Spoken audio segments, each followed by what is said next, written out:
గురించి చెప్పాలంటే క్వశ్చన్ ఏం లేదు సార్ మీకు. I just wanted to say thank you so much.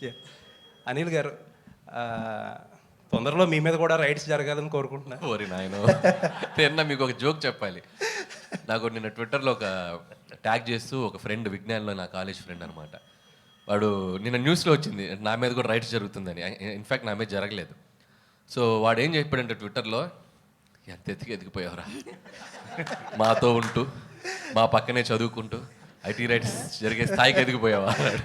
అదే అలా ఆ ఐటీ రైట్స్ స్థాయికి ఎదగాలని మీరు కోరుకుంటున్నాం. వద్దులేండి, అది ఆ టెన్షన్ నాకెందుకు, నన్ను ఇలా ప్రశాంతంగా ఉండనివ్వండి. వెంకటేష్ గారు, అండ్ ఇంకొక విషయం చెప్పాలి మీతో.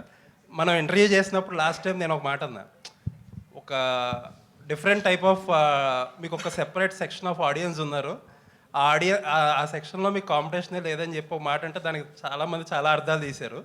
But I mean it. ఆ సెక్షన్లో మీకు ఆడియన్స్ ఉండబట్టే ఆ సెక్షన్ ఆడియన్స్ మీ సినిమాలకే కదిలి సినిమాకి వచ్చి ఇంత పెద్ద హిట్ చేశారు. కరెక్ట్, మీరు మీ స్టేట్మెంట్ మీరు ప్రూవ్ చేసేసారు. చాలా మంది చాలా రాంగ్గా చేశారు. This is what I meant. Correct అండి. అంటే మీరు ఈ సినిమాకి ఒక ఎంటర్టైన్మెంట్ బ్యాక్డ్రాప్లో చేసిన సినిమా, కామెడీ ప్రధానంగా సాగిన సినిమా.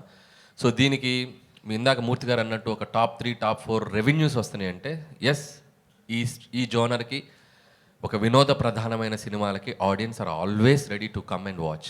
ఇది ఇప్పుడే కాదు, నేను చాలా ఇంట్రెస్ట్లో కూడా చెప్పాను. కృష్ణారెడ్డి గారు తీసిన ఎమ్మెల్యేలో ఇండస్ట్రీ హిట్ అయింది. అహనాపల్లి అంట, సురేష్ ప్రొడక్షన్స్ వచ్చిన అహనాపల్లి అంటే ఈజ్ ఈక్వల్ టు ఆ రోజు చాలా పెద్ద సినిమాలకు తగ్గ రెవెన్యూస్ చేసింది.